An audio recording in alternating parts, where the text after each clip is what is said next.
तो हम question number DPP number 6 करने जा रहे हैं। इसमें पहले कर रहे हैं क्वेश्चन नंबर 1 और इसमें हमें एक ये कंपाउंड दिया हुआ है और हमें इसका आईयूपीएसी नेम बताना है।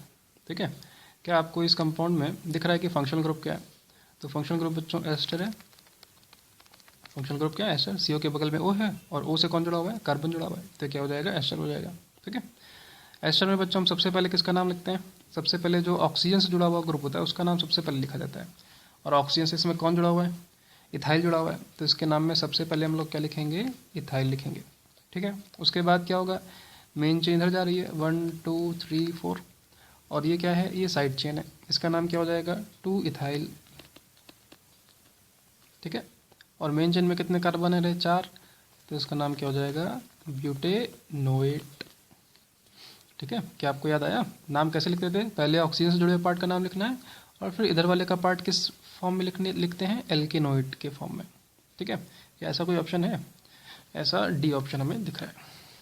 ठीक है, नेक्स्ट आते हैं बच्चों क्वेश्चन नंबर 2 पर। Relation between this compound and this compound is, क्या रिलेशन है? क्या एक दूसरे के मेटामर्स हैं? क्या फंक्शनल आइसोमर्स हैं? क्या चेन आइसोमर्स हैं? क्या पोजीशन आइसोमर्स हैं? मेटामर्स कब होता था याद है? मेटामर्स होने के लिए फंक्शनल ग्रुप क्या होना चाहिए? फंक्शनल ग्रुप सेम होना चाहिए। ठीक है, और लेफ्ट और राइट के ग्रुप्स क्या हो सकते हैं? एल्काइल ग्रुप्स में कुछ चेंजेस हमें ऑब्जर्व हो सकते हैं। फंक्शनल ग्रुप के लिए क्या होना चाहिए? फंक्शनल ग्रुप डिफरेंट हो जाना चाहिए। चेन आइसोमर्स के लिए क्या होना चाहिए? फंक्शनल ग्रुप सेम होना चाहिए। ठीक है, मल्टीपल बॉन्ड का नेचर भी सेम होना चाहिए, बस लॉन्गेस्ट चेन की लेंथ में ही फर्क होना चाहिए। पोजीशन आइसोमरिज्म कब होगी? उसमें भी जब फंक्शनल ग्रुप क्या हो? सेम हो, है ना। मल्टीपल बॉन्ड का नेचर भी सेम हो बस, और मेन चेन भी क्या हो? सेम हो। फर्क कहाँ पर हो? पोजीशन में। किसकी पोजीशन में? या तो फंक्शनल ग्रुप की, या साइड चेन की, या मल्टीपल बॉन्ड की, तो हम बोलते हैं पोजीशन आइसोमर से। ठीक है, तो बोलो इस कंपाउंड में और इस कंपाउंड में फंक्शनल ग्रुप सेम है या डिफरेंट है? आपको क्या लगता है? फंक्शनल ग्रुप सेम है या डिफरेंट है?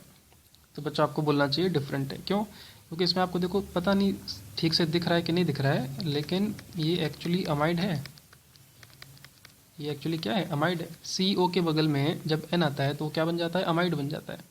देखने में ऐसा लग सकता है कि ये अमाइन है और ये एल्डिहाइड है, लेकिन नहीं, ऐसा नहीं है। ये दोनों साथ में लिखे हैं ना, साथ में जब बनते हैं तो इसको हम क्या बुलाते हैं? अमाइड बुलाते हैं। और इसमें देखो क्या है, इसमें एक्चुअली ये एल्डिहाइड ही है और ये अमाइन ही है, क्योंकि बीच में कार्बन आ गया है। ये दोनों आपस में डायरेक्टली तो जुड़े हुए नहीं है। तो ये क्या है? ये अमाइन है और ये क्या है? ये एल्डिहाइड है।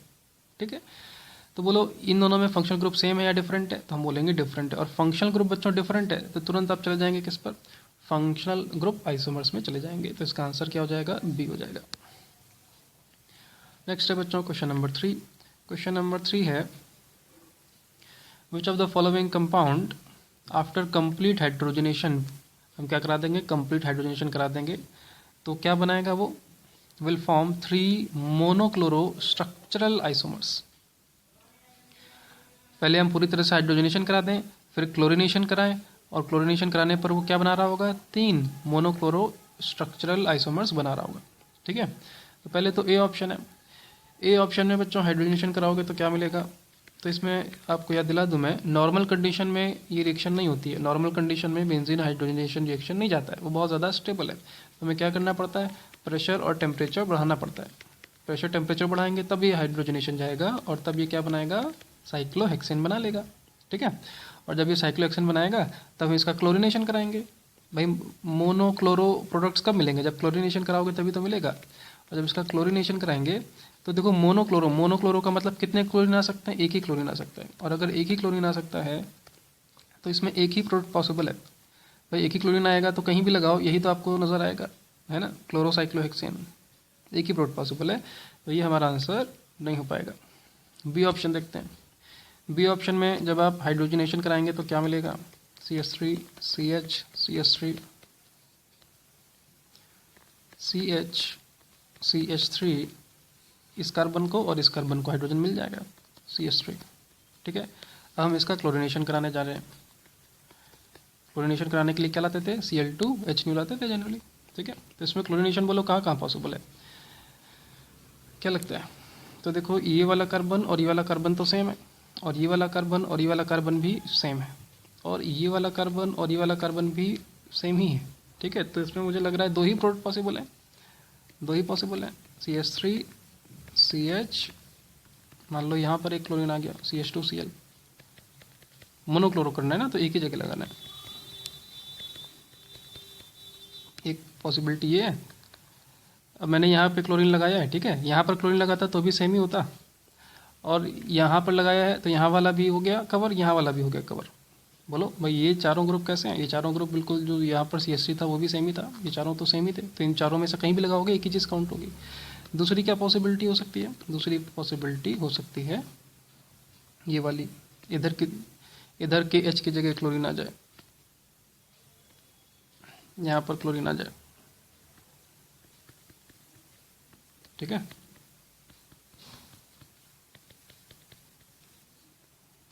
और तो बच्चों, और ये वाली पॉसिबिलिटी हो गई, तो ये वाली पॉसिबिलिटी भी हो गई, और कोई पॉसिबिलिटी नहीं है। तो इसमें स्ट्रक्चरल आइसोमर कितने आ रहे हैं?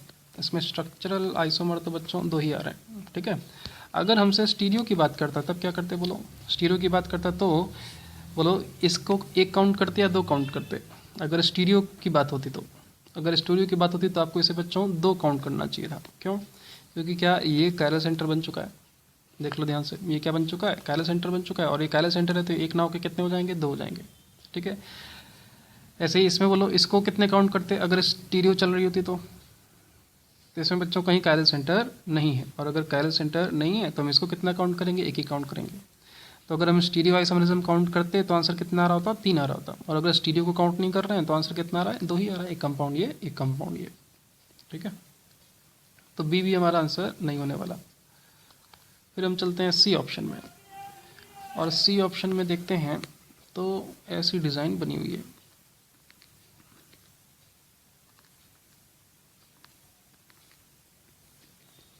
पहले हाइड्रोजनेशन करा दो इसका, तो क्या मिलेगा? ये मिलेगा, ठीक है।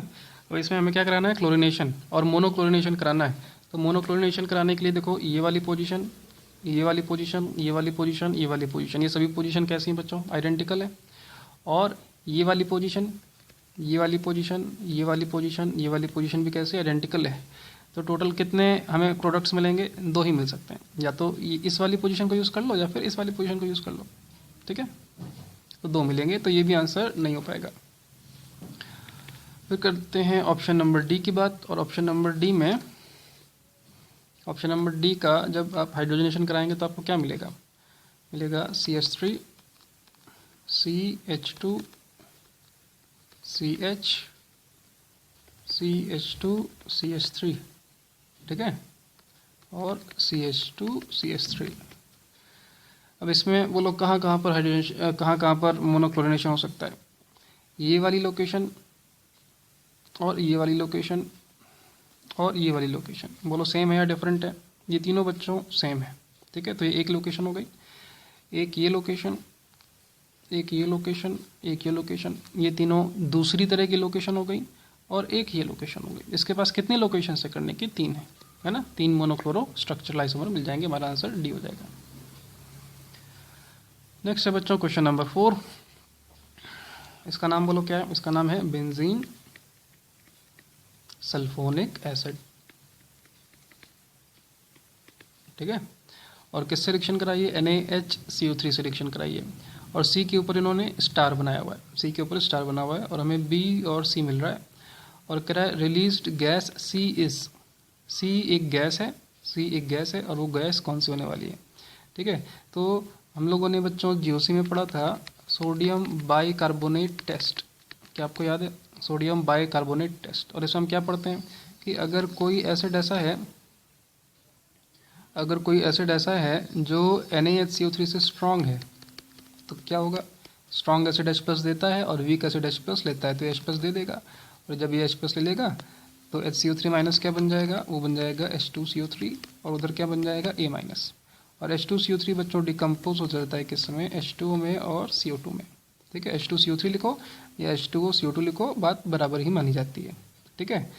तो हम कैसे पता करेंगे कि कोई acid sodium bicarbonate test positive दे रहा है या नहीं दे रहा है? कैसे पता करेंगे कि सोडियम बाइकार्बोनेट टेस्ट पॉजिटिव दे रहा है या नहीं दे रहा है? तो हम उसकी उससे रिएक्शन करा देंगे, और रिएक्शन कराएंगे तो अगर CO2 गैस निकली, अगर एफरवेसेंस ऑब्जर्व हुआ, तो हम बोलेंगे वो एसिड सोडियम बाइकार्बोनेट का टेस्ट पॉजिटिव दे रहा है, ठीक है। और वो कौन देगा? वो कौन देगा? वो देगा जो H2CO3 से स्ट्रॉन्गर होगा, H2CO3 से स्ट्रॉन्गर होगा। ये वाला स्ट्रॉन्गर होगा और ये वाला वीकर होगा, तभी वाली रिएक्शन किस तरफ जाने वाली है, फॉरवर्ड में जाने वाली है। ठीक है, तो कौन से एसिड्स होते हैं जो NaHCO3 का टेस्ट पॉजिटिव देते हैं? तो एसिड्स विच आर, ये बहुत बार पूछा गया ये question, acids which are stronger than H2CO3। H2CO3 से आपको एसिडिक स्ट्रेंथ कंपेयर करनी है, गिव पॉजिटिव NaHCO3 टेस्ट। ठीक है, और कैसे पता चलता है हमें, कंफर्मेशन कैसे होता है, गैस निकलती है कौन सी, CO2, और वो CO2 कहाँ से निकलता है, तो वो CO2 कहाँ से आया होता है, वो CO2 आया होता है NaHCO3 से। ये वाला C होता है इस CO2 में, इस CO2 में ये वाला C होता है, क्योंकि H2CO3 बना है ना, H2CO3 में CO3 कहाँ से आया है, वो HCO3 माइनस से आया है, और ये कहाँ से आया है, ये सोडियम बाइकार्बोनेट वाला है। ठीक है, अब बेंजीन सल्फोनिक एसिड बच्चों बहुत ही स्ट्रॉन्ग एसिड है, जो बेंजीन सल्फोनिक एसिड है वो तो बहुत ही स्ट्रॉन्ग एसिड है।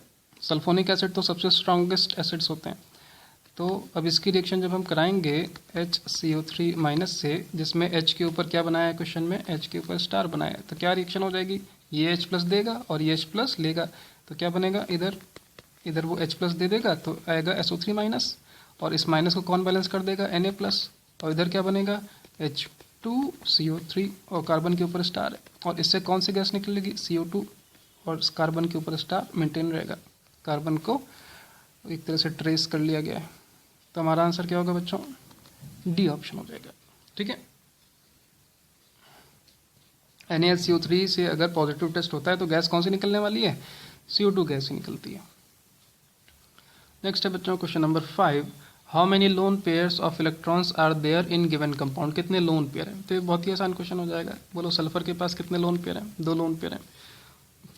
ऑक्सीजन के पास जनरली 2 होते हैं, लेकिन यहाँ पर ऑक्सीजन ने 3 बॉन्ड बनाए तो इसके पास 1 ही लोन पेयर होगा, तो हमारा आंसर क्या हो जाएगा, 3 हो जाएगा। क्या इन पाई इलेक्ट्रॉन्स को काउंट करना है बच्चों, नहीं, पाई इलेक्ट्रॉन्स को काउंट नहीं कर रहा है, उसने साफ साफ बोला है कि किसकी बात करनी है, लोन पेयर की ही बात करनी है। नेक्स्ट बच्चों हम लोग कर रहे हैं question number 6, in which of the following compound all carbon atoms are linearly arranged, सभी कार्बन एटम किस में आने चाहिए, लीनियर में आने चाहिए, यानी देखो सभी का हाइब्रिडेशन क्या हो जाना चाहिए, sp, सभी का नहीं, बीच वालों का तो sp होना चाहिए तभी लीनियर आएगा।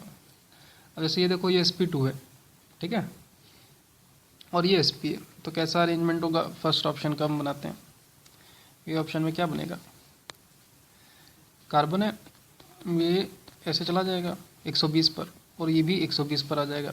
ठीक है, और अब क्या होगा, इससे इस पर भी तो sp2 है, तो इससे भी क्या होगा, 120 पर सब जा रहे होंगे, एक चीज़ इधर जा रही होगी, एक चीज़ इधर जा रही होगी, 120 एंगल पर।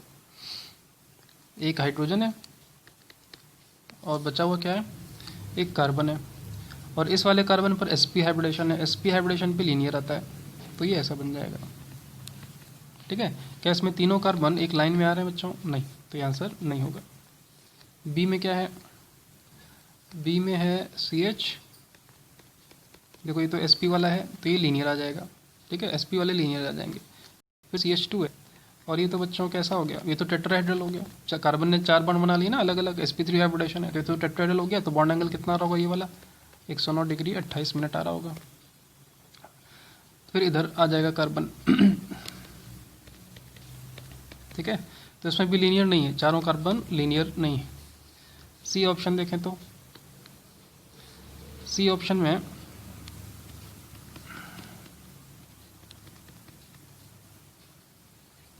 ये वाला देखो sp2 है ना, ये sp2 है तो 120 पर आ रहे होंगे सब, और ये वाला sp है तो लीनियर आ जाएगा, तो ये तो ऐसा बनेगा। अब बोलो क्या इसमें सभी कार्बन लीनियर हैं, भाई ये तीनों तो लीनियर हैं, लेकिन क्या ये वाला लीनियर है, नहीं, ये भी नहीं है। डी ऑप्शन ही उम्मीद बचा है, और डी ऑप्शन ये है CH3, फिर C, फिर ट्रिपल बॉन्ड C CH3, ये वाला sp है ना, तो ये वाला कार्बन और ये वाला कार्बन एक लाइन में आ रहे होंगे 180 डिग्री पर। ठीक है, और ये वाला भी sp ही है, तो ये वाला कार्बन भी एक ही लाइन में आ रहे होंगे 180 डिग्री पर। तो इसमें चारों कार्बन किस में आने वाले हैं, चारों कार्बन आने वाले हैं एक लाइन में आने वाले। ठीक है, तो आंसर हमारा डी ऑप्शन हो जाएगा। ऐसे भी क्वेश्चन पूछता है how many atoms are in same plane, देखते हैं आगे ऐसा कोई क्वेश्चन आएगा तो वो भी रिवाइज हो जाएगा। फिर करते हैं question number 7, which of the following is major contributor to the resonance hybrid of this.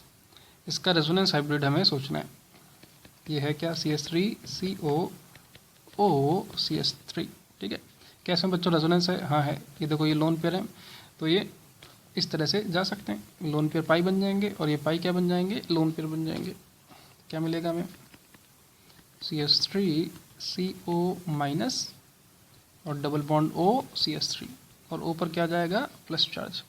तो इसके दो रेजोनेटिंग स्ट्रक्चर आ रहे हैं, ठीक है। अब बताइए इन दोनों में ज़्यादा स्टेबल कौन सा है बच्चों, तो ज़्यादा स्टेबल ये वाला है, ज़्यादा स्टेबल ये वाला है क्योंकि ये तो न्यूट्रल है।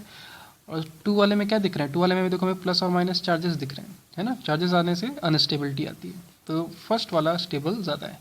क्या फर्स्ट वाला कहीं पर दिख रहा है, फर्स्ट वाला तो कहीं नहीं दिख रहा है, तो हमें इन चारों में कंपेयर करना है, यानी है ना, इन चारों में कंपेयर करना है। तो चारों में कंपेयर करेंगे तो याद है आपको रेजोनेटिंग स्ट्रक्चर्स में स्टेबिलिटी के लिए हमने कुछ स्टेप्स देखे थे। स्टेप नंबर 1 चेक करना है, फिर स्टेप नंबर 2 चेक करना है। स्टेप नंबर 1 क्या था, maximum number of bonds check करने थे, जिसमें सबसे ज़्यादा कोवलेंट बॉन्ड होंगे, ठीक है। तो बस कार्बन और ऑक्सीजन के बीच में कोवलेंट बॉन्ड चेक कर लो, क्योंकि वहीं पर तो फर्क आने वाला है, बाकी सब में क्या रहने वाला है, बाकी में तो रेजोनेंस है ही नहीं, बस जहाँ पर रेजोनेंस है वहीं पर कोवलेंट बॉन्ड्स की संख्या चेक कर लो। तो इसमें कितने बॉन्ड दिख रहे हैं, इसमें मुझे 2 बॉन्ड दिख रहे हैं, एक बॉन्ड ये है, एक बॉन्ड ये है, इसमें 2 बॉन्ड दिख रहे हैं। इसमें कितने बॉन्ड दिख रहे हैं, 3 बॉन्ड दिख रहे हैं, इसमें 3 बॉन्ड दिख रहे हैं। इसमें कितने दिख रहे हैं, 2 दिख रहे हैं। इसमें कितने दिख रहे हैं, 3 दिख रहे हैं। तो C को ऐसे ही हटा दो, A को ऐसे हटा दो, क्योंकि B और D की स्टेबिलिटी ज़्यादा है ना, B और D की स्टेबिलिटी ज़्यादा है। उसके बाद बोलो सेकेंड रूल क्या था बच्चों, सेकेंड रूल था ऑक्टेट, है ना। तो इसमें क्या, इस ऑक्सीजन का ऑक्टेट देखो इनकम्प्लीट दिख रहा है, और इसमें सभी का ऑक्टेट कैसा है, कंप्लीट है। इसमें सभी का ऑक्टेट कंप्लीट है, इसलिए हमारा आंसर क्या हो जाएगा, B हो जाएगा, ठीक है। नेक्स्ट है बच्चों question number 8, which of the following is aromatic hydrocarbon. Aromatic कौन है, ठीक है। तो बोलो ये क्या है, ये बच्चों साइक्लोब्यूटाडाइईन, और ये कैसा है, ये एंटी एरोमेटिक है, क्योंकि इसमें कितने इलेक्ट्रॉन है डीलोकलाइज होने वाले, 2 और 4 है ना, यानी 4n पाई रूल को ये फॉलो कर रहा है, ठीक है। नकल्स रूल को फॉलो नहीं कर रहा है, सॉरी हकल्स रूल को फॉलो नहीं कर रहा है, इसमें तो 4n पाई इलेक्ट्रॉन है, ठीक है। तो ये एंटी एरोमेटिक है। इसमें बोलो 2 4 6 साइक्लिक भी है, कंजुगेशन भी है ना, और हकल्स रूल को फॉलो भी कर रहा है, तो ये कंपाउंड कैसा हो जाएगा, एरोमेटिक हो जाएगा। लेकिन क्या ये हाइड्रोकार्बन है नहीं, हाइड्रोकार्बन नहीं है, देखो फंसा दिया ना, एरोमेटिक तो है। और ये हाइड्रोकार्बन शब्द पता नहीं आप लोगों ने ध्यान दिया होगा या नहीं दिया होगा। हाइड्रोकार्बन का मतलब क्या है कि कंपाउंड में क्या आना चाहिए, कार्बन आना चाहिए और हाइड्रोजन आना चाहिए, ठीक है। ये वाला कंपाउंड बच्चों याद है, ये तो कैसा होता है, ये होता है नॉन एरोमेटिक। नॉन एरोमेटिक देखो साइक्लिक तो है ना, और इसमें कितने इलेक्ट्रॉन डिलोकलाइज हो रहे हैं, 2 4 6 8 10 इलेक्ट्रॉन डिलोकलाइज हो रहे हैं, 10 पाई इलेक्ट्रॉन हमें दिख रहे हैं, और 10 पाई इलेक्ट्रॉन है ना, तो ये 4n + 2 पाई इलेक्ट्रॉन्स की कंडीशन को भी सेटिस्फाई कर रहा है, ठीक है। लेकिन होता क्या है, ये वाला जो कार्बन है और ये वाला जो कार्बन है, इनसे जुड़े हुए H आमने सामने आ जाते हैं, इनसे जुड़े हुए H आमने सामने आ जाते हैं, जो मैं इस डायग्राम में नहीं बना सकता, लेकिन अलग से बना सकता हूँ बड़ा करके।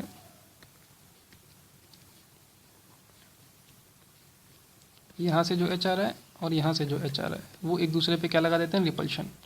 तो एक चला जाता है ऊपर की तरफ, एक चला जाता है नीचे की तरफ, तो साइकिल कैसी हो जाती है, नॉन प्लेनर हो जाती है, और नॉन प्लेनर हो जाएगी तो उसका कंपाउंड कैसा हो जाएगा, नॉन एरोमेटिक, ठीक है।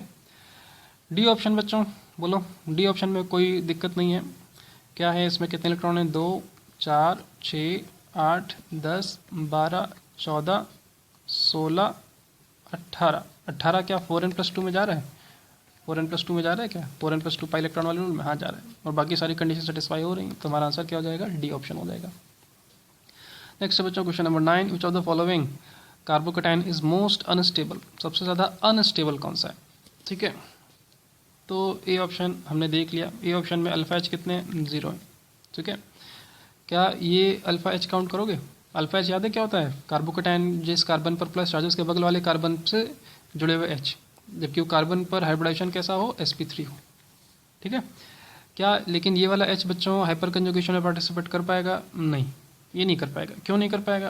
क्योंकि अगर हाइपर कंजुगेटिव स्ट्रक्चर बनाएगा तो यहाँ पर क्या आने पड़ेगा, डबल बॉन्ड, है ना। और अगर डबल बॉन्ड आएगा तो कौन सा रूल वायलेट होगा, बोलो, ब्रेडिट्स रूल वायलेट हो जाएगा। याद है, ब्रिज हेड पर sp2 हाइब्रिडेशन पॉसिबल नहीं है। और अगर ये हाइपर कंजुगेशन में जाएगा तो यहाँ पर डबल बॉन्ड आना पड़ेगा, यानी sp2 जाना पड़ेगा, और ब्रेडिट ने उस बात से मना किया। ठीक है। बी में देखो तो बी में भी अल्फा एच तो नहीं है, अल्फा एच तो 0 है, और थोड़ा बहुत यहाँ से क्या मिल रहा होगा इसको, -i मिल रहा होगा, है ना। यहाँ पे sp2 वाले कार्बन आ गए, वो -i ज़्यादा लगाएंगे। यहाँ पर तो sp3 है। इसमें बोलो क्या है, इसमें हम कहेंगे इसको तीन तरफ से, ओहो, इसमें तो देखो ब्रिज हेड आ गया, ब्रिज हेड पर आ गया भाई, इस पर तो ब्रिज हेड पर sp2 आ गया, जो क्या होता है, हाईली अनस्टेबल। ठीक है, क्योंकि उसको प्लेनर होना पड़ता है, और प्लेनरिटी यहाँ पर पॉसिबल नहीं है, यहाँ पर प्लेनरिटी पॉसिबल नहीं है, तो हमारा आंसर सी हो जाएगा तुरंत। ये तो बहुत ज़्यादा स्टेबल है, इसके पास अल्फा एच कितने आ गए, इसके पास दो अल्फा एच आ गए, यहाँ का एच और यहाँ का एच अल्फा एच है, तो इसकी स्टेबिलिटी सबसे ज़्यादा है। ठीक है, तो अगर हमसे पूछेगा कोई स्टेबिलिटी का ऑर्डर क्या, तो हम क्या बोलेंगे, डी सबसे पहले आएगा, उसके बाद ए आएगा, उसके बाद बी आएगा, और सबसे पहले लास्ट में कौन चला जाएगा, सी चला जाएगा। नेक्स्ट क्वेश्चन करते हैं, क्वेश्चन नंबर 10, CH3CH2CONA इलेक्ट्रोलाइसिस। ये बोलो कौन सी प्रोसेस है बच्चों, ये है कोल्ब्स इलेक्ट्रोलाइसिस। कोल्ब्स इलेक्ट्रोलाइसिस में याद है आपको क्या करते थे, RCOH लेते थे और रिएक्शन कराते थे NaOH से, या अल्कलाई मीडियम में क्या कराते थे, इलेक्ट्रोलाइसिस कराते थे। क्या होता था इसमें बच्चों, सबसे पहले एसिड बेस रिएक्शन हो जाएगी, तो क्या मिल जाएगा, RCO माइनस Na+, और जब इसका इलेक्ट्रोलाइसिस कराते थे, तो क्या होता था, एनोड पर होता है ऑक्सीडेशन, तो RCOO माइनस जाता है ऑक्सीडाइज होने, तो क्या बनाएगा, वो बनाता था RCOO प्लस इलेक्ट्रॉन, ये हो गया ऑक्सीडेशन, एक इलेक्ट्रॉन निकल गया। इसका स्ट्रक्चर हम ऐसा बना सकते हैं। ठीक है, अब क्या होता था कि ये जो रेडिकल है वो इधर आता था, इस कार्बन के पास ये जो इस बॉन्ड में 2 इलेक्ट्रॉन है, उनमें से भी एक रेडिकल इधर आएगा और एक रेडिकल वापस चला जाता है कार्बन के पास, तो ये वाला जो सेक्शन है, ये वाला सेक्शन क्या बन जाएगा, CO2 बन जाएगा। तो हमें मिलता है R radical plus CO2। CO2 gas है ना, आसानी से बाहर निकल जाती है, लौट के वापस आने वाली नहीं है, इक्विलिब्रियम फॉरवर्ड डायरेक्शन में चला जाएगा। और ये जो फ्री रेडिकल मिला है उस पर क्या होता था, तो उस पर हमें देखना होता था, ये जो फ्री रेडिकल है अगर वो प्राइमरी है या सेकेंडरी है, तो हमें क्या करा देना था, हमें करा देना था डाइमराइजेशन। और अगर ये टर्शरी होता था बच्चों, तो हम क्या कराते थे, डिसप्रोपोर्शनेशन। ये हमने सीखा हुआ है।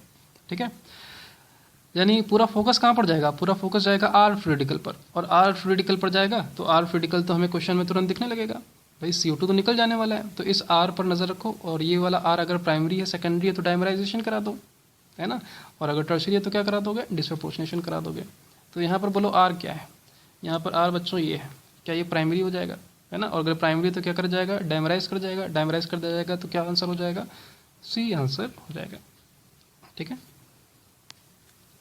नेक्स्ट है बच्चों क्वेश्चन नंबर 11, इसमें है the rate of esterification of CH3COOH is fastest with, किसमें एस्टरिफिकेशन सबसे ज़्यादा फास्ट होने वाला है, तो एस्टरिफिकेशन में एसिड दिया हुआ है और यहाँ पर ये OH वाले पार्ट में हमें कंपेयर करना है। तो होता क्या था एस्टरिफिकेशन में, एस्टरिफिकेशन में जो अल्कोहल वाला पार्ट होता है, जो अल्कोहल वाला पार्ट होता है वो यहाँ पर अटैक करता है, यानी वो क्या बन रहा होता है, न्यूक्लियोफाइल। क्या बन रहा होता है, न्यूक्लियोफाइल। तो एक्चुअली हमें अल्कोहल पर अगर कमेंट करना है तो हमें बोलना चाहिए जिस अल्कोहल की न्यूक्लियोफिलिसिटी ज़्यादा होगी उसका रेट ज़्यादा होगा, एसिड तो फिक्स है, तो अल्कोहल में जिसकी न्यूक्लियोफिलिसिटी ज़्यादा होगी। ठीक है, न्यूक्लियोफिलिसिटी किसकी ज़्यादा होगी बोलो, तो बच्चों ए में और डी में न्यूक्लियोफिलिसिटी बहुत कम होगी, क्या बहुत कम होगी, क्यों, क्योंकि इसमें तो जो लोन पेयर हैं वो तो डीलोकलाइज्ड हो रहे हैं, जो लोन पेयर हैं वो तो क्या हो रहे हैं, डीलोकलाइज्ड हो रहे हैं। तो इलेक्ट्रॉन की अवेलेबिलिटी ए में बहुत कम होगी, डी में भी बहुत कम होगी, क्योंकि लोन पेयर तो रेजोनेंस में जा रहे हैं। ठीक है, इनमें देखो रेजोनेंस नहीं है, बी में और सी में रेजोनेंस नहीं है, तो यहाँ पर इलेक्ट्रॉन डेंसिटी अच्छी खासी है, यहाँ पर भी इलेक्ट्रॉन डेंसिटी अच्छी खासी है। अब बी में और सी में अच्छा न्यूक्लियोफाइल कौन बनेगा? तो क्या बच्चों सी में थोड़ी क्राउडिंग भी है, सी में थोड़ी क्राउडिंग है। जिसमें क्राउडिंग होती है वो जैसे जैसे क्राउडिंग बढ़ती है न्यूक्लियोफिलिसिटी क्या होती जाती है? कम होती जाती है, कम होती जाती है। एज साइज इंक्रीजेस, साइज या क्राउडिंग कह सकते हैं, ठीक है। न्यूक्लियोफिलिसिटी डिक्रीजेस, क्योंकि साइज बड़ा होगा तो कार्बन को अप्रोच करने में क्या हो जाएगा? मुश्किल हो जाएगा। लेकिन लेकिन अगर हम ग्रुप में कंपेयर करते हैं, इन ए ग्रुप, डाउन द ग्रुप, तो डाउन द ग्रुप न्यूक्लियोफिलिसिटी क्या होती है? बढ़ती है। जबकि डाउन द ग्रुप साइज भी क्या हो रहा है? बढ़ रहा होता है। लेकिन यहाँ पर देखो डाउन द ग्रुप तो हम जान ही रहे हैं, यहाँ पर भी न्यूक्लियोफाइल कौन है? ऑक्सीजन। यहाँ पर भी न्यूक्लियोफाइल कौन है? ऑक्सीजन। एटम यहाँ पर क्या है? सेम है। अगर सेम ही एटम है तो फिर ये ग्रुप वाला रूल वैलिड नहीं होगा, ग्रुप वाला रूल वैलिड नहीं होगा। ग्रुप वाला रूल कब वैलिड था? जब डिफरेंट होते थे, जैसे F माइनस हो जाए, Cl माइनस हो जाए, Br माइनस हो जाए, I माइनस हो जाए, ठीक है, ग्रुप वाली बात में। तो यहाँ पर ग्रुप वाला रूल नहीं लगेगा। यहाँ पर सिंपल हमें देखना है कि इसमें क्राउडिंग ज़्यादा है, तो इस ऑक्सीजन के पास क्राउडिंग ज़्यादा है, तो इस ऑक्सीजन का न्यूक्लियोफाइल बनने में प्रॉब्लम आने वाला है। तो हमारा आंसर क्या हो जाएगा? बी, ठीक है। दो बातें इसमें चेक की। पहले तो ये चेक किया हमने कि किसके पास इलेक्ट्रॉन डेंसिटी ज़्यादा है। देखो सारे एटम तो ऑक्सीजन ही है, ऑक्सीजन ही है सारे एटम, तो इलेक्ट्रॉन डेंसिटी किसके पास ज़्यादा है? तो आंसर आया बी और सी के पास, क्योंकि ए और डी में तो डिलोकलाइजेशन हो रहा है। फिर बी और सी में हमने देखा बी के पास क्राउडिंग कम है, सी के पास क्राउडिंग ज़्यादा है, तो बी आंसर हो जाएगा, ठीक है। तो एस्ट्रिफिकेशन में क्या क्या करोगे? कौन सा अल्कोहल आगे आएगा? जिसके पास क्राउडिंग कम होगी और न्यूक्लियोफिलिसिटी ज़्यादा होगी, इलेक्ट्रॉन डेंसिटी ज़्यादा होगी। फिर करते हैं क्वेश्चन नंबर, ये बच्चों इसमें फिर, ठीक है, नंबर 12 कर रहे हैं। और क्वेश्चन नंबर 12 में हमसे कहा गया है the major product of the following reaction is, ठीक है। देखो ये कंपाउंड क्या है? ये कंपाउंड एसिड है। ये कंपाउंड क्या है? ये कंपाउंड अल्कोहल है। तो प्रोडक्ट क्या मिल जाएगा? एस्टर, ठीक है।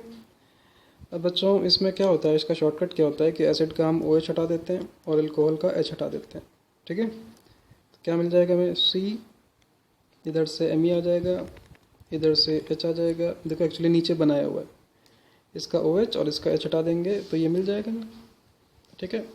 अब ये बच्चों कायरल सेंटर जो है ना, ये वाला जो कार्बन है वो कायरल सेंटर है, ये वाला जो कार्बन है वो भी कायरल सेंटर है, लेकिन इनके कन्फिग्रेशन फिक्स्ड है। इनके कन्फिग्रेशन क्या है? फिक्स्ड है। देखो H अंदर की तरफ है, Me बाहर की तरफ है, D प्लेन में है, तो ये कुछ पर्टिकुलर फिक्स्ड होगा ना। R हो या S हो, दोनों ही फिक्स्ड हैं। R हो या S हो वो बात नहीं है, लेकिन दोनों ही फिक्स्ड हैं। ये नहीं कि कायरल सेंटर है तो आप सोचने लगे ये R में भी हो सकता है और S में भी हो सकता है, ठीक है, हो सकता है। लेकिन यहाँ पर क्या है? यहाँ पर एक फिक्स्ड है, यहाँ पर एक फिक्स्ड है। आप CIP रूल से कन्फिग्रेशन निकाल सकते हैं कि R है या S है, तो यहाँ पर वो फिक्स्ड है, ठीक है।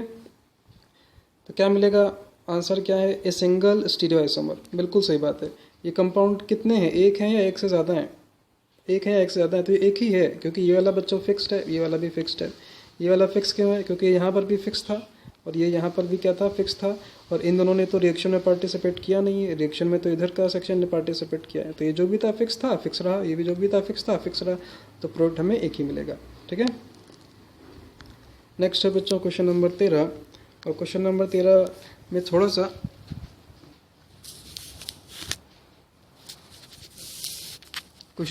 में थोड़ा सा गड़बड़ दिख रहा है, जो मैं साफ साफ करके लिख देना चाहता हूँ। तो क्वेश्चन नंबर 13 ये है कि हमें K दिया हुआ है CH3COOH का 1.8 इंटू 10⁻⁻⁵ और Ka था ये, और Ka हमें HN3 का हाइड्रोजोइक एसिड का दिया हुआ है 2.6 इंटू 10⁻⁻⁵, ठीक है। और 3 कंपाउंड हैं। जो पहला कंपाउंड है बच्चों वो है CH3COCl, जो दूसरा कंपाउंड है वो है CH3CON3, और जो तीसरा कंपाउंड है वो है CH3COOCOCH3, ठीक है। ये 3 कंपाउंड है। और हमसे क्या पूछा हुआ है? रेट ऑफ हाइड्रोलाइसिस, हाइड्रोलाइसिस के रेट में कौन सबसे आगे निकलेगा?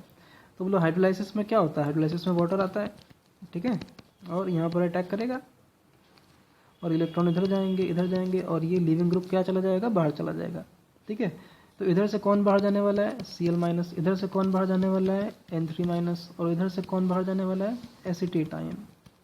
ठीक है, कौन बोलो आसानी से बाहर जाएगा, तो जिसकी लीविंग एबिलिटी ज़्यादा होगी इन तीनों में जिसकी लीविंग एबिलिटी ज़्यादा होगी वो सबसे पहले बाहर निकल जाएगा। और लीविंग एबिलिटी के लिए हमने क्या लॉजिक, क्या हम जानते हैं, तो वीकर बेसिस हम जानते हैं, weaker basis are better leaving group.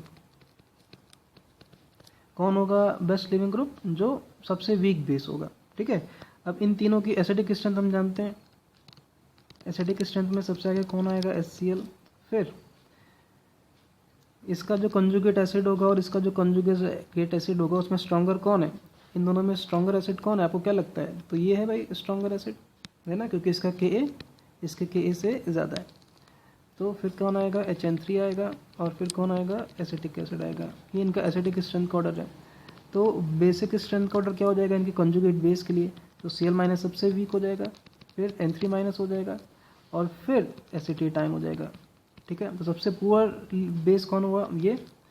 तो लिविंग ग्रुप एबिलिटी क्या हो जाएगी, weaker basis are best leaving groups. ठीक है, तो जो सबसे पुअर वीकेस्ट बेस है उसकी लिविंग एबिलिटी सबसे ज़्यादा है, तो Cl- सबसे आगे आएगा, फिर N3- आएगा, फिर एसिटेट आयन सबसे लास्ट में आएगा। तो हमारा ऑर्डर क्या बनेगा, ऑर्डर ऑफ हाइड्रोलाइसिस क्या बनेगा, वो बनेगा 1, फिर 2, फिर 3, क्योंकि 1 में ये निकल के जा रहा है, 2 में ये निकल के जा रहा है, 3rd में ये निकल के जा रहा है। ठीक है, इस ऑप्शन में आप यहाँ पर बच्चों 2 कर लेंगे, इस ऑप्शन में यहाँ पर आप 3 कर लेंगे, इसलिए आंसर हो जाएगा, और इस ऑप्शन में यहाँ पर 1 कर लेंगे। थोड़ा सा ये छपा गलत है, ठीक से छप नहीं पाया, इधर उधर हो गया।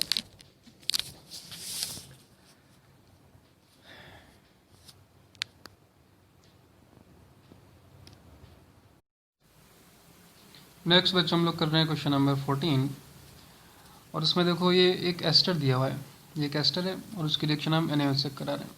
ठीक है, रिएक्शन का नाम जानते हो क्या है, रिएक्शन का नाम है सपोनिफिकेशन।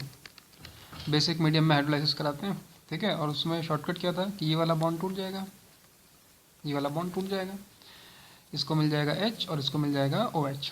हमें प्रोडक्ट में क्या मिलेगा, एसिड और एल्कोहल। ठीक है, देखें यहाँ पर हमें सोल्यूशन दिया हुआ है तो उसका यूज़ कर लेते हैं। OH- यहाँ पर अटैक कर रहा है और ये इलेक्ट्रॉन इधर आएंगे, फिर ये इधर आएगा, फिर ये एज ए लिविंग ग्रुप बाहर चला जाएगा। ठीक है, तो हमें ये मिल जाएगा और ये मिल जाएगा, और इस O- को फिर H+ मिल जाएगा, तो ये क्या बन जाएगा, एसिड बन जाएगा, है ना, H+ मिल जाएगा, तो ये सॉरी एल्कोहल बन जाएगा, और क्योंकि मीडियम बेसिक है तो इसका H+ निकल जाएगा। तो ये दोनों चीज़ें हमें मिल रही हैं। ठीक है, यहाँ पर गौर करने वाली बात ये है कि ये जो ऑक्सीजन का 18 है, वो जो ऑक्सीजन का 18 है, ठीक है, वो 18 मेंटेन रहेगा और उसको बस एक H मिलने वाला है। ठीक है, तो ये प्रोडक्ट यहाँ पर बना हुआ है। ऑप्शंस में देखें तो क्या ए ऑप्शन बच्चों पॉसिबल है, नहीं। इस ओ पर देखो 18 तो लिखा हुआ नहीं है, जबकि ओ पर 18 रहने वाला है, तो ए ऑप्शन पॉसिबल नहीं है। ऐसे ही डी ऑप्शन भी पॉसिबल नहीं है, तो फिर क्या बचा, बी ऑप्शन और सी ऑप्शन। इन दोनों में ओ के ऊपर 18 लिखा हुआ है, इसलिए हम इन्हें कंसिडर कर रहे हैं। ठीक है, प्रोडक्ट तो हमारा ये मिला बच्चों। ठीक है, और इसका कॉन्फ़िगरेशन बोलो क्या होगा, इसका कॉन्फ़िगरेशन इन्होंने यहाँ पे निकाला हुआ है, इस कॉन्फ़िगरेशन है, तो हम देख लेंगे। अगर इसका कॉन्फ़िगरेशन ऐसा रहा होगा तो ये हमारा आंसर हो जाएगा। इसका कॉन्फ़िगरेशन कैसे निकालें, तो कॉन्फ़िगरेशन निकालने के लिए हम क्या करेंगे, हम H को ले आए डैश पर। ठीक है, क्योंकि 4th प्रायोरिटी डैश पर होनी चाहिए, और OH को इधर ले आए। अब इसमें बोलो नंबर 1 कौन होगा, ये नंबर 1 हो जाएगा, ये नंबर 2 हो जाएगा, ये नंबर 3 हो जाएगा। साइकिल कैसे चली बोलो, 1 से 2, 2 से 3, साइकिल कैसे चली, क्लॉकवाइज। और ये कहाँ पर है, डैश पर है, तो ये वाला कॉन्फ़िगरेशन क्या होगा, R। ठीक है, और ये R है, तो फिर ये वाला कॉन्फ़िगरेशन क्या रहा होगा, ये S रहा होगा, क्योंकि यहाँ से यहाँ आने पर हम एक एक्सचेंज करके आए हैं, तो ये R है तो ये S होगा। और हमारा आंसर में भी क्या होना चाहिए था, देखो इसमें भी क्या होना चाहिए था, ऐसे होना चाहिए था, तो बी ऑप्शन आंसर में हो जाएगा। ठीक है, क्या सी ऑप्शन बच्चों हो सकता है आंसर में, तो पहले सी का देख लो स्ट्रक्चर सेम है या नहीं, सेम है। तो सी में क्या है, सी का स्ट्रक्चर ये बनने वाला है, फ्रंट कार्बन ये रहा, उससे 3 H जुड़े हुए हैं। ठीक है, और फिर कौन जुड़ा हुआ है, रियर कार्बन, उससे कौन है, एक H, एक D और एक OH। इतनी चीज़ें जुड़ी हुई हैं। क्या यहाँ पर भी वही चीज़ें जुड़ी हुई हैं, CH3 है ना, CH3, फिर C, फिर H, फिर डी और फिर OH। हाँ, तो जो चीज़ें यहाँ पर प्रेजेंट है वही चीज़ें यहाँ पर भी प्रेजेंट है। लेकिन क्या इस ये वाला रिप्रेजेंटेशन और ये वाला रिप्रेजेंटेशन सेम मॉलिक्यूल को रिप्रेजेंट कर रहा है? अगर वो देखना है तो फिर से हमें कॉन्फ़िगरेशन पर जाना पड़ेगा। और कॉन्फ़िगरेशन में जाने के लिए हम क्या करें, ये कौन सा प्रोजेक्शन है बच्चों, ये है न्यूमैन प्रोजेक्शन। इसको हम कन्वर्ट कर रहे हैं फिशर प्रोजेक्शन में। ठीक है, सी ऑप्शन में जो है मैं उसको कन्वर्ट करने जा रहा हूँ फिशर प्रोजेक्शन में। वैसे तो ये ऐसा बना हुआ है, H H H OH18 और H और D, ये ऐसा बना हुआ है। ठीक है, मैं इसे कन्वर्ट करने जा रहा हूँ बच्चों फिशर में। और फिशर में हम न्यूमैन को डायरेक्ट कन्वर्ट नहीं कर सकते, उसके लिए हमें पहले जो न्यूमैन है उसको क्या बनाना पड़ेगा, एक्लिप्स बनाना पड़ता है। ठीक है, तो पूरी आइसोमेरिज्म एक तरह से रिवाइज हो रही है। मैं OH को इधर घुमा के ले आया, 60 डिग्री घुमा दिया, तो OH इधर आ जाएगा 18 वाला। ठीक है, ये वाला H कहाँ आ जाएगा, इधर आ जाएगा, और ये वाला D घूम के कहाँ पहुँच जाएगा, इधर पहुँच जाएगा। अब मैं ये जो ऊपर वाले ग्रुप है ना, जो ऊपर वाले ग्रुप हैं उनको पीछे की तरफ धक्का दे रहा हूँ, पीछे की तरफ। तो ये कैसे खुलेगा सोचो, ऊपर कौन आएगा, ऊपर सबसे ज़्यादा ऊपर ये H आ जाएगा।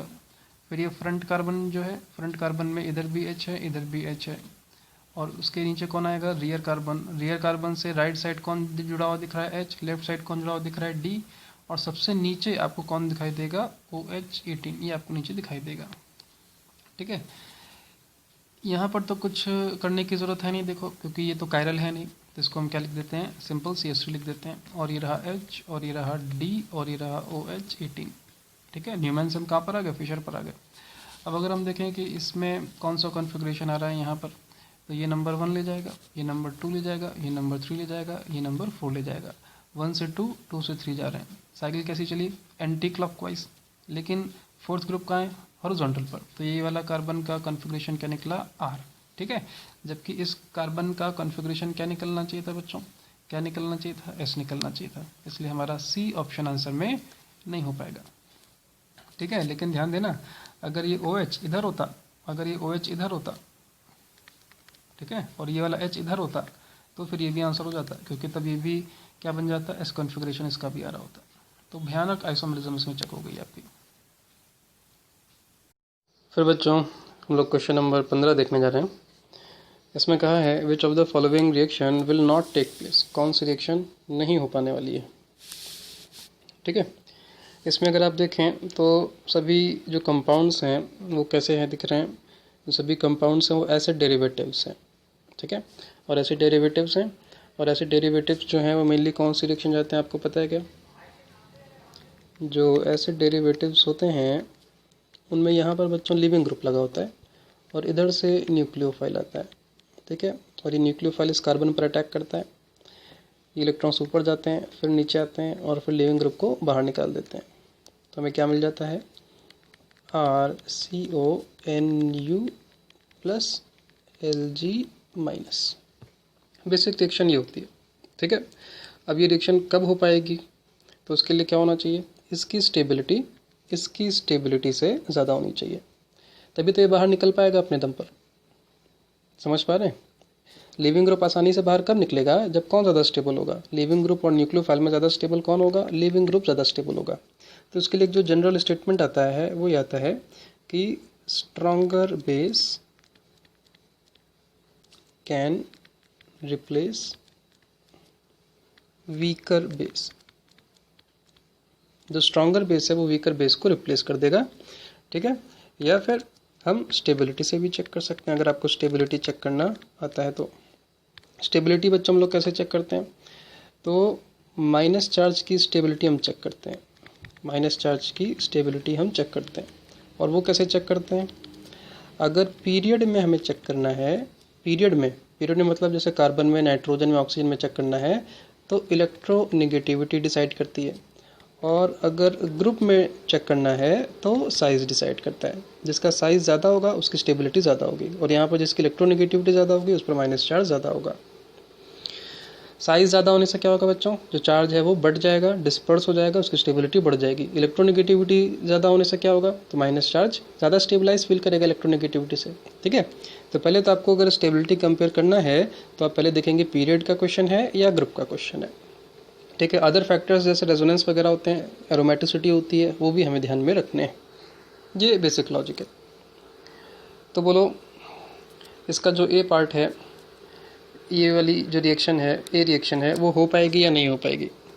ठीक है, तो इसको अगर मैं यहाँ लिखना चाहूँ तो CH3COBr है, और उधर से कौन आ रहा है, उधर से बच्चों अल्कोहल आ रहा है, मैंने मान लिया ROH आ रहा है। ठीक है, ये इधर अटैक करेगा और Br निकल जाएगा, तो क्या मिलेगा, यहाँ पर आ जाएगा OR और यहाँ पर आ जाएगा HBr कह सकते हो आप, या Br माइनस कह सकते हो। ठीक है, Br माइनस बच्चों क्या लिविंग ग्रुप बढ़िया है, हाँ बहुत ही अच्छा लिविंग ग्रुप है, ये बहुत ही अच्छा लिविंग ग्रुप है। अब यहाँ पर आप सोच रहे होंगे कि इसकी स्टेबिलिटी तो हमको, इसकी स्टेबिलिटी से हमको ज़्यादा दिख रही है, लेकिन ये H से आप कंफ्यूज ना हो। आप सोचें कि अगर ये रिएक्शन बैकवर्ड जाती तो क्या होता, बैकवर्ड जाती सोचो तो क्या होता, Br माइनस अगर इस पर अटैक करेगा तो OR बाहर निकलेगा, है ना, तब हमें क्या मिलने लगेगा, तब हमें मिलने लगेगा CH3COBr, और इधर हमें ROH के बजाय क्या मिलने लगेगा, RO माइनस मिलने लगेगा, है ना, H प्लस तो एडजस्ट हो जाता है। तो बोलो कौन ज़्यादा स्टेबल है, Br माइनस ज़्यादा स्टेबल है या RO माइनस ज़्यादा स्टेबल है। जो एक्चुअल न्यूक्लियोफाइल बनने वाला है वो RO बनने वाला है, H को हम निगलेक्ट कर रहे हैं। बताओ कौन ज़्यादा स्टेबल है, RO माइनस या Br माइनस। तो Br माइनस ज़्यादा स्टेबल है ना, क्योंकि तो ग्रुप का क्वेश्चन हो गया, जब ग्रुप डिफरेंट है, जब पीरियड डिफरेंट है तो ग्रुप का क्वेश्चन हो जाएगा, इसका साइज़ बड़ा है, चार्ज इस पर ज़्यादा स्टेबलाइज्ड है।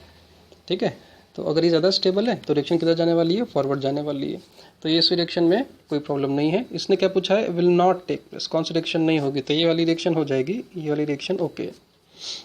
बी ऑप्शन देखते हैं, बी ऑप्शन में देखो RO माइनस आ रहा है, RO माइनस, और इधर कौन है, CH3CONH2 है, तो CH3CONH2 पर RO माइनस अगर अटैक करेगा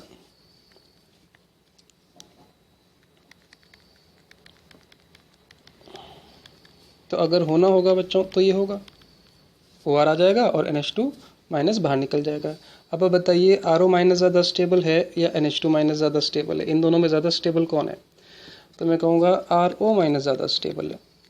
क्यों, ऐसा मैंने क्यों कहा, क्योंकि सेम पीरियड में है ऑक्सीजन और नाइट्रोजन, सेम पीरियड में है, और सेम पीरियड में है तो कौन डिसाइड करेगा, इलेक्ट्रोनेगेटिविटी डिसाइड करेगी, और इलेक्ट्रोनेगेटिविटी डिसाइड करेगी तो ऑक्सीजन की इलेक्ट्रोनेगेटिविटी ज़्यादा है तो इसकी स्टेबिलिटी ज़्यादा है, और अगर इसकी स्टेबिलिटी ज़्यादा है तो रिएक्शन फॉरवर्ड न जाके किधर जाना चाहेगी, बैकवर्ड जाना चाहेगी, क्योंकि जो ज़्यादा स्टेबल है वही तो बेटर लिविंग ग्रुप है।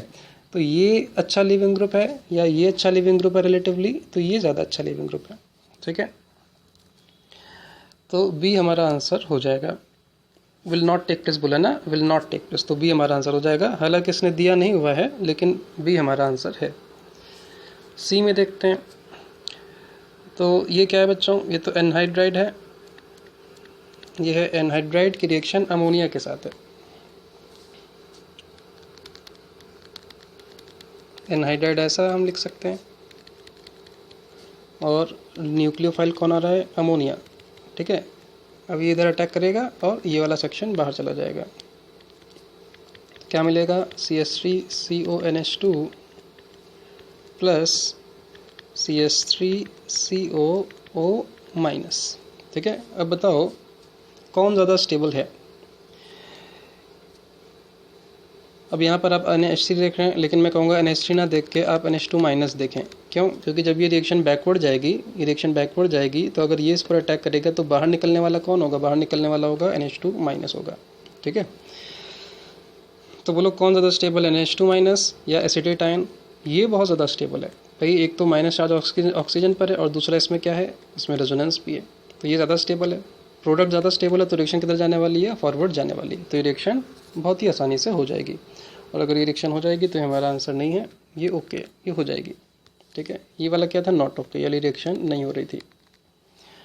डी ऑप्शन में देखो, डी ऑप्शन में है इधर मिथाइल एसीटेट और क्या है, बेंजोइक एसिड है, मिथाइल एसीटेट है।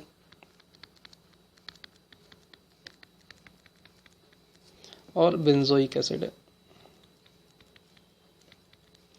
अब ये ऑक्सीजन अगर यहाँ अटैक करेगा तो ये बाहर निकलेगा, क्या मिलेगा, CH3CO प्लस बाहर कौन निकला, CH3O-। ठीक है, अब सोचो अगर ये रिएक्शन बैकवर्ड जा रही थी तो किसको बाहर निकलना होगा, तो बाहर निकलना होगा PHCO- को। तो बोलो ये ज़्यादा स्टेबल है या ये ज़्यादा स्टेबल है, ये बच्चों ज़्यादा स्टेबल है, ये ज़्यादा स्टेबल है। तो रिएक्शन किधर जाने वाली है, बैकवर्ड जाने वाली है, फॉरवर्ड नहीं जाने वाली है। ठीक है, अगर रिएक्शन फॉरवर्ड जा रही है तो ये बाहर निकल रहा है, अगर रिएक्शन बैकवर्ड जा रही है तो ये बाहर निकल रहा है। कौन ज़्यादा स्टेबल है, ये ज़्यादा स्टेबल है ना, रेजोनेंस की वजह से ये ज़्यादा स्टेबल है। तो रिएक्शन किधर जाना चाहेगी, बैकवर्ड जाना चाहेगी, फॉरवर्ड नहीं जाना चाहेगी। तो हमारा आंसर इस क्वेश्चन में दो आंसर आ रहे हैं, बी भी आ रहा है और डी भी आ रहा है। फिर नेक्स्ट क्वेश्चन है बच्चों, क्वेश्चन नंबर 16, और ये कह रहा है फिनाइल एसीटेट हमने लिया है। फिनाइल एसीटेट क्या होगा बोलो, CH3COOPH, ये हो जाएगा फिनाइल एसीटेट। इसकी रिएक्शन किससे कराई है, ग्रिग्नार्ड रीजेंट से कराई है, CH3MgBr से कराई है, और वो एक्सेस में लिया, यानी वो कई बार अटैक कर सकता है। और बाद में एसिडिफिकेशन करा दिया गया है, पी प्रोडक्ट क्या होगा। तो इसकी रिएक्शन बच्चों जब हम कराएंगे, इसको मैं यहाँ पर सॉल्व कर रहा हूँ, फिनाइल एसीटेट है तो ये हुआ, और इसकी रिएक्शन हम किससे करा रहे हैं, ग्रिग्नार्ड रीजेंट से करा रहे हैं, CH3MgBr से करा रहे हैं। तो आप जानते हैं ग्रिग्नार्ड रीजेंट CH3- देगा और ये न्यूक्लियोफाइल बनकर यहाँ पर अटैक करेगा और ये बाहर चला जाएगा। तो हमें क्या मिलेगा, CH3CO CH3 मिल जाएगा, है कि नहीं। अब ये बच्चों कीटोन बन गया ना, ये बच्चों क्या बन गया, कीटोन बन गया। और कीटोन भी न्यूक्लियोफिलिक एडिशन रिएक्शन जाते हैं, तो CH3MgBr का CH3- यहाँ पर फिर से अटैक कर सकता है और ये CH3 फिर से बाहर निकल जाएगा। तो क्या मिलेगा, CH3CO- CH3 और इस माइनस को बच्चों कौन बैलेंस कर रहा होगा, MgBr प्लस बैलेंस कर रहा होगा। क्या अब इसमें ग्रिग्नार्ड रीजेंट और आ सकता है बच्चों, नहीं, अब इसमें न्यूक्लियोफाइल के लिए कोई जगह नहीं है। तो अब क्या हो जाएगा, जो लास्ट स्टेप में एसिडिफिकेशन कराया है वो करा देंगे, तो इस O- को क्या मिल जाएगा, H+ मिल जाएगा। तो हमारा प्रोडक्ट ये आ रहा है, उसका नाम क्या करोगे, इसका नाम करोगे टर्शरी ब्यूटाइल अल्कोहल, ये इसका कॉमन नेम है, टर्शरी ब्यूटाइल ग्रुप है ये क्या, ये है टर्शरी ब्यूटाइल ग्रुप और उसमें अल्कोहल जुड़ा हुआ है। देखो ऐसा कोई आंसर है क्या, ये आंसर है डी ऑप्शन। अब मैं इधर थोड़ा स्वच्छ भारत अभियान चला देता हूँ।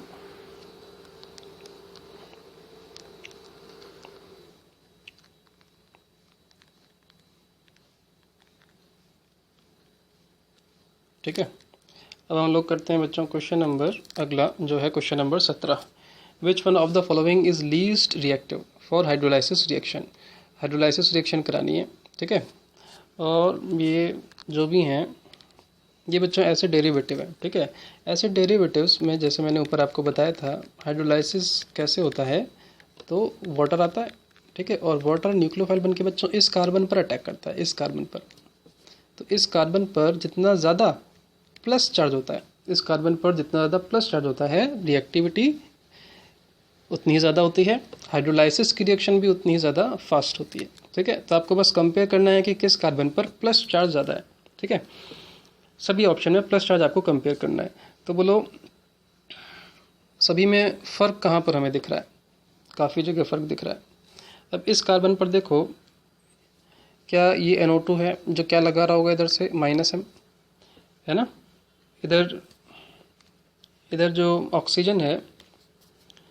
ऑक्सीजन है, वो इधर इलेक्ट्रॉन भेज रहा होगा, और इधर इलेक्ट्रॉन भेजेगा तो इसका प्लस चार्ज बढ़ेगा या घटेगा, घटेगा। लेकिन ये लोन पेयर को NO2 भी इधर खींच रहा है, ये हमें दिख रहा है, ठीक है। तो एक आइडिया मिल गया हमें। इसमें अगर देखो तो क्या है, इसमें भी ये लोन पेयर इधर प्लस चार्ज को घटाने की कोशिश करेगा, लेकिन इस लोन पेयर को इधर कौन खींच रहा है, तो इधर CHO खींच रहा है, ठीक है, -M लगा रहा है, CHO भी। क्या आपको पता है कि NO2 का -M पावर CHO के -M पावर से ज़्यादा है, तो ज़्यादा इलेक्ट्रॉन कौन खींच रहा होगा, NO2 ज़्यादा इलेक्ट्रॉन खींच रहा होगा, तो यहाँ पर प्लस चार्ज ज़्यादा होगा और यहाँ पर प्लस चार्ज थोड़ा सा कम हो जाएगा, क्योंकि CHO थोड़ा सा कम खींच पाएगा। ठीक है, इसमें देखो क्या हो रहा है, क्या इसमें इधर से भी खींचा जा रहा है और इधर से भी खींचा जा रहा है, तो इसमें तो प्लस चार्ज और बढ़ जाएगा, है ना। और इसमें क्या हो रहा है, इसमें भी इधर से भी खींचा जा रहा है और इधर से भी खींचा जा रहा है, दोनों तरफ से खींचा जा रहा है।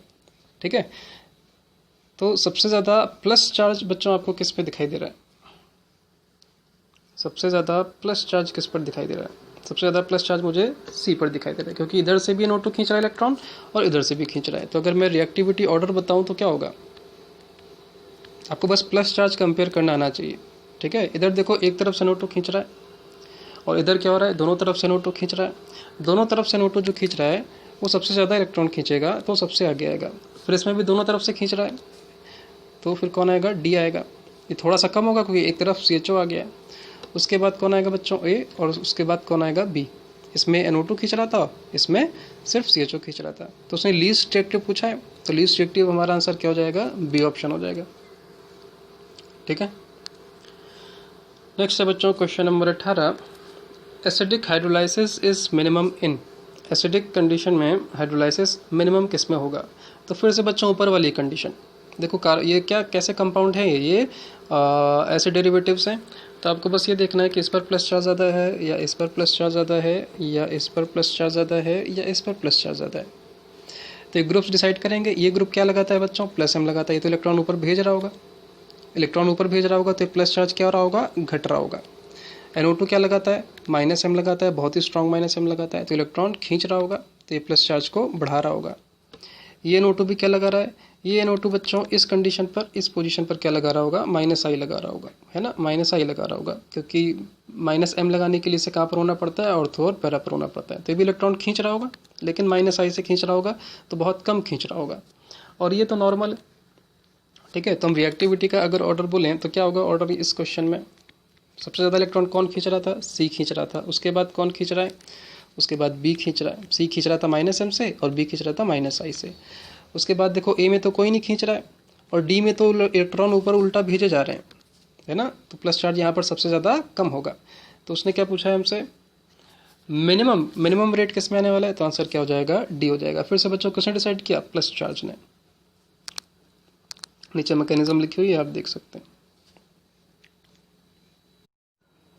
नेक्स्ट हम लोग कर रहे हैं बच्चों क्वेश्चन नंबर 19, और इसमें लिखा हुआ है एन एसिड हैलाइड, एक एसिड हैलाइड है हमारे पास, reacts with excess of Grignard reagent, the product can be.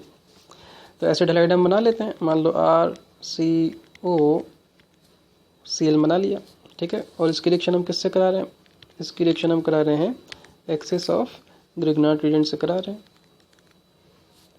तो मान लिया R-MgX आ रहा है, तो R- क्या बन जाएगा, न्यूक्लियोफाइल, और वो इस कार्बन पर अटैक करेगा, क्लोरीन बाहर निकल जाएगा, तो क्या मिलेगा RCOR-।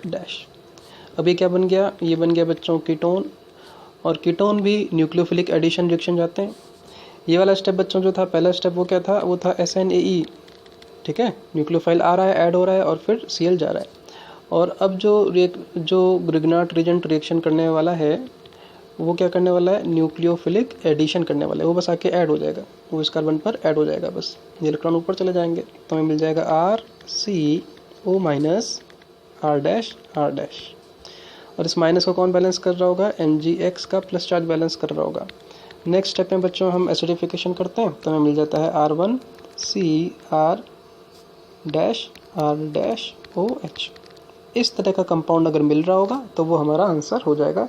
यानी क्या होगा, 3 अल्काइल ग्रुप लगे होंगे और एक OH लगा होगा इस कार्बन से, है ना, मतलब क्या, टर्शरी अल्कोहल मिलना चाहिए हमें, टर्शरी अल्कोहल मिल रहा होगा। तो ये A ऑप्शन तो पूरी तरह से पॉसिबल है, देखो, ठीक है। B ऑप्शन पॉसिबल है क्या, C ऑप्शन पॉसिबल है क्या, C तो बच्चों पॉसिबल नहीं है, क्यों नहीं है, ये टर्शरी अल्कोहल नहीं है, नॉट टर्शरी अल्कोहल। क्या D ऑप्शन पॉसिबल है, ये भी नहीं पॉसिबल है।